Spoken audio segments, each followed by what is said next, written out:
Saudara, ibadah peringatan Jumat Agung digelar di Gereja Katedral Jakarta. Seluruh ibadat Jumat Agung di Gereja Katedral dilaksanakan 2 kali dan digelar secara hybrid. Di Gereja Katedral Jakarta, ibadat Jumat Agung dimulai pada jam 12 siang dengan diawali prosesi jalan salib sejak jam 9 pagi. Sementara ibadat kedua pada jam 3 sore dan ibadat ketiga jam 6 sore. Seluruh ibadat Jumat Agung di Gereja Katedral Jakarta dilaksanakan secara hybrid.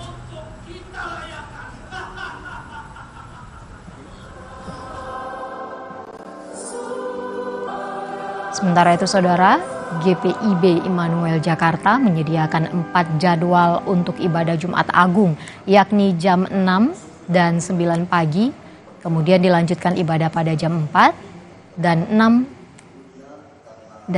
sore. Khusus di jam 9 pagi bisa diikuti secara hybrid. Bagi jemaat yang bisa hadir langsung, pihak gereja mengimbau untuk memperhatikan kondisi kesehatan dan bijak mengikuti waktu ibadah yang disediakan. Ibadah Jumat Agung ini kami ada 4 kali ibadah, 3 berbahasa Indonesia dari jam 6 pagi, jam 9 dan jam 6 sore. Sedangkan jam 4 sore itu ibadah English service atau berbahasa Inggris. Jam 9 ini hybrid.